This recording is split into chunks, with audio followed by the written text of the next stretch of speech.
bien en casa. El día de hoy, en nuestra asignatura de Historia, continuamos trabajando con el tema de diferencias políticas entre los liberales y la dictadura de Porfirio Díaz.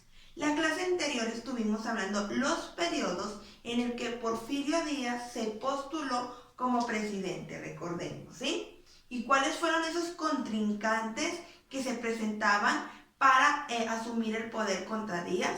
Exactamente. Benito Juárez y Sebastián Lerdo de Tejada, ¿verdad? Pero en su mayoría, Benito Juárez le ganó 2 elecciones. En la tercera elección, en el tercer momento, Benito Juárez fallece y asume el cargo de presidente el presidente de la Suprema Corte de Justicia. En ese tiempo era Sebastián Lerdo de Tejada. Sebastián Lerdo de Tejada termina su periodo presidencial y trata de volver a reelegirse, pero no le es posible y pues abandona el país. Después Porfirio Díaz ya entra al poder. Entonces el día de hoy vamos a hablar sobre cómo fueron esos años de gobierno de Porfirio Díaz.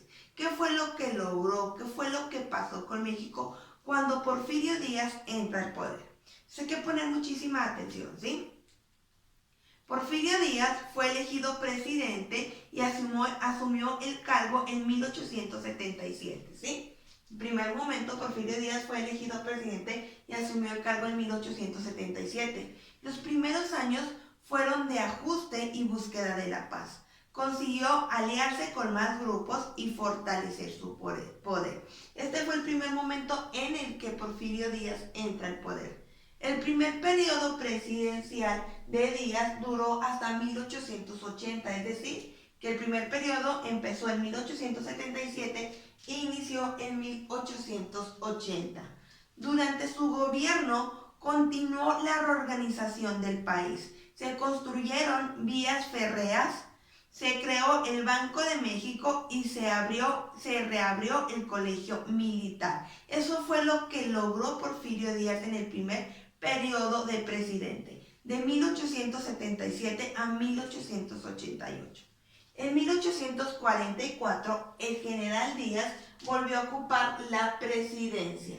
Las acciones que emprendió en ese periodo le permitieron fortalecer el poder, mantener la estabilidad y contó con el apoyo de políticos, militares y terratenientes, ¿sí? Este es el tercer momento en el que Porfirio Díaz sigue estando como presidente.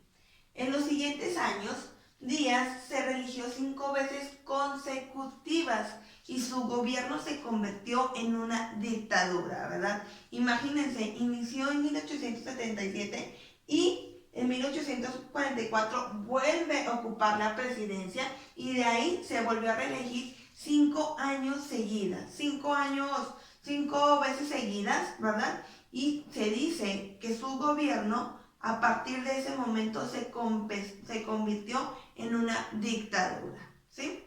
Espero que haya quedado claro cuáles fueron los momentos en que Porfirio Díaz ocupó la presidencia y qué fueron las acciones que realizó, ¿ok?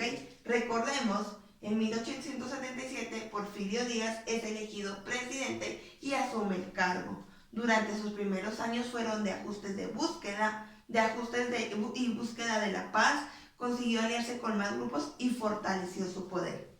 El primer periodo presidencial fue de 1877 a 1880, ¿sí? Durante ese periodo se continuó la reorganización del país, se construyeron vías férreas, se creó el Banco de México y se reabrió el colegio militar. Y en 1844 el general Díaz volvió a ocupar la presidencia.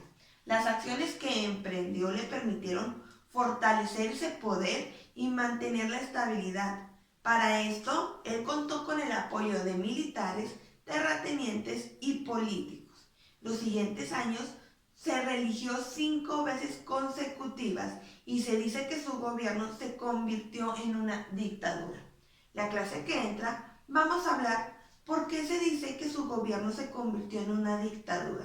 ¿Qué fue lo que realizó para que se nombrara o se dijera que era una dictadura esa forma de gobierno? Espero que haya quedado claro y no tengan ninguna duda. Nos vemos el día de mañana con nuevo tema y nuevas actividades, así que cuídense mucho en casita.